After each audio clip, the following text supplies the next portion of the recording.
Indian premier league ಇತಿಹಾಸದಲ್ಲಿ ಯಾರಿಂದಲೂ ಸಾಧ್ಯವಾಗದ ವಿಶೇಷ ದಾಖಲೆಯೊಂದನ್ನು ಸರ್ಫರಾಜ್ ಖಾನ್ ಬರೆದಿದ್ದಾರೆ. ಅದು ಸಹ ರಾಯಲ್ ಚಾಲೆಂಜರ್ಸ್ ಬೆಂಗಳೂರು ವಿರುದ್ಧ ಸ್ಫೋಟಕ ಹಾಫ್ ಸೆಂಚುರಿ ಸಿಡಿಸುವ ಮೂಲಕ ಎಂಬುದು ವಿಶೇಷ. ಬೆಂಗಳೂರಿನ ಚಿನ್ನಸ್ವಾಮಿ ಸ್ಟೇಡಿಯಂನಲ್ಲಿ ನಡೆದ ಐಪಿಎಲ್ನ 11ನೇ ಪಂದ್ಯದಲ್ಲಿ ಟಾಸ್ ಗೆದ್ದ ಸಿಎಸ್ಕೆ ತಂಡದ ನಾಯಕ ಋತುರಾಜ್ ಗಾಯಕ್ವಾಡ್ ಬೌಲಿಂಗ್ ಆಯ್ದುಕೊಂಡಿದ್ರು. ಅದರಂತೆ ಮೊದಲು ಬ್ಯಾಟ್ ಮಾಡಿದ ಆರ್ಸಿಬಿ ತಂಡ 20 ಓವರ್ಗಳಲ್ಲಿ ಕಲೆ ಹಾಕಿದ್ದು ಬರೋಬ್ಬರಿ 250 ರನ್ಗಳು. ಈ ಬೃಹತ್ ಗುರಿ ಬೆನ್ನತ್ತಿದ ಚೆನ್ನೈ ಸೂಪರ್ ಕಿಂಗ್ಸ್ ತಂಡವು 10 ರನ್ ಗಳಿಸುವಷ್ಟರಲ್ಲಿ 2 ವಿಕೆಟ್ ಕಳೆದುಕೊಂಡಿತು. ಈ ಹಂತದಲ್ಲಿ 4ನೇ ಕ್ರಮಾಂಕದಲ್ಲಿ ಕಣಕ್ಕಿಳಿದ ಸರ್ಫರಾಜ್ ಖಾನ್ ಸ್ಫೋಟಕ ಬ್ಯಾಟಿಂಗ್ ಪ್ರದರ್ಶಿಸಿದರು. ಆರಂಭದಿಂದಲೇ ಆರ್ಸಿಬಿ ಬೌಲರ್ಗಳನ್ನು ದಂಡಿಸಿದ ಸರ್ಫರಾಜ್ ಕೇವಲ 24 ಎಸೆತಗಳಲ್ಲಿ ಅರ್ಧಶತಕ ಪೂರೈಸಿದರು. ಈ ಮೂಲಕ ಐಪಿಎಲ್ ಇತಿಹಾಸದಲ್ಲೇ 4ನೇ ಕ್ರಮಾಂಕದಲ್ಲಿ ಕಣಕ್ಕಿಳಿದು ಪವರ್ ಪ್ಲೇನಲ್ಲೇ ಅರ್ಧಶತಕ ಪೂರೈಸಿದ ಮೊದಲ ಬ್ಯಾಟರ್ ಎಂಬ ದಾಖಲೆಯನ್ನು ಸರ್ಫರಾಜ್ ಖಾನ್ ತಮ್ಮದಾಗಿಸಿಕೊಂಡರು.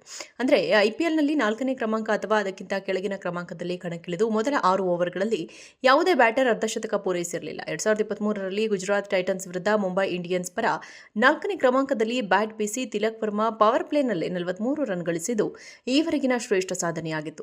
ಆದರೆ ಇದೀಗ ಪವರ್ ಪ್ಲೇನಲ್ಲೇ ಪವರ್ಫುಲ್ ಬ್ಯಾಟಿಂಗ್ ಪ್ರದರ್ಶಿಸಿ ಸರ್ಫರಾಜ್ ಖಾನ್ ಅರ್ಧಶತಕದೊಂದಿಗೆ ಹೊಸ ಇತಿಹಾಸ ನಿರ್ಮಿಸುವಲ್ಲಿ ಯಶಸ್ವಿಯಾಗಿದ್ದಾರೆ.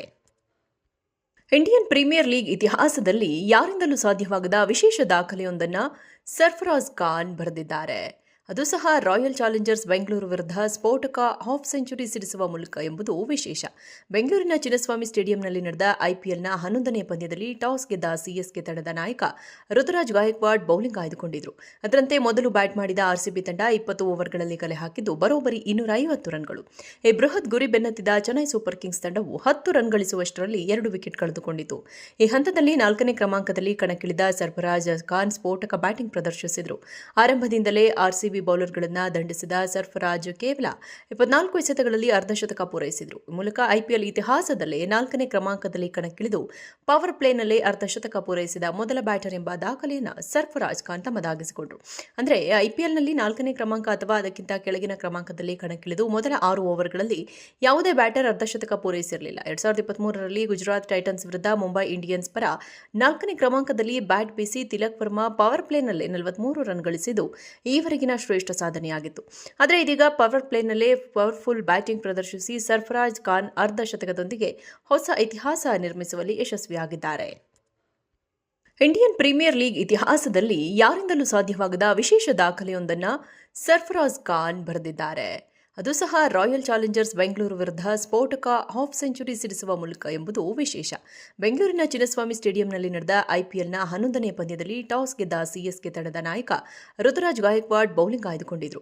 ಅದರಂತೆ ಮೊದಲು ಬ್ಯಾಟ್ ಮಾಡಿದ ಆರ್ಸಿಬಿ ತಂಡ 20 ಓವರ್ಗಳಲ್ಲಿ ಕಲೆ ಹಾಕಿದ್ದು ಬರೋಬ್ಬರಿ 250 ರನ್ಗಳು. ಈ ಬೃಹತ್ ಗುರಿ ಬೆನ್ನತ್ತಿದ ಚೆನ್ನೈ ಸೂಪರ್ ಕಿಂಗ್ಸ್ ತಂಡವು 10 ರನ್ ಗಳಿಸುವಷ್ಟರಲ್ಲಿ 2 ವಿಕೆಟ್ ಕಳೆದುಕೊಂಡಿತು. ಈ ಹಂತದಲ್ಲಿ 4ನೇ ಕ್ರಮಾಂಕದಲ್ಲಿ ಕಣಕ್ಕಿಳಿದ ಸರ್ಫರಾಜ್ ಖಾನ್ ಸ್ಫೋಟಕ ಬ್ಯಾಟಿಂಗ್ ಪ್ರದರ್ಶಿಸಿದರು. ಆರಂಭದಿಂದಲೇ ಆರ್ಸಿಬಿ ಬೌಲರ್ಗಳನ್ನು ದಂಡಿಸಿದ ಸರ್ಫರಾಜ್ ಕೇವಲ 24 ಎಸೆತಗಳಲ್ಲಿ ಅರ್ಧಶತಕ ಪೂರೈಸಿದರು. ಈ ಮೂಲಕ ಐಪಿಎಲ್ ಇತಿಹಾಸದಲ್ಲೇ 4ನೇ ಕ್ರಮಾಂಕದಲ್ಲಿ ಕಣಕ್ಕಿಳಿದು ಪವರ್ ಪ್ಲೇನಲ್ಲೇ ಅರ್ಧಶತಕ ಪೂರೈಸಿದ ಮೊದಲ ಬ್ಯಾಟರ್ ಎಂಬ ದಾಖಲೆಯನ್ನು ಸರ್ಫರಾಜ್ ಖಾನ್ ತಮ್ಮದಾಗಿಸಿಕೊಂಡರು.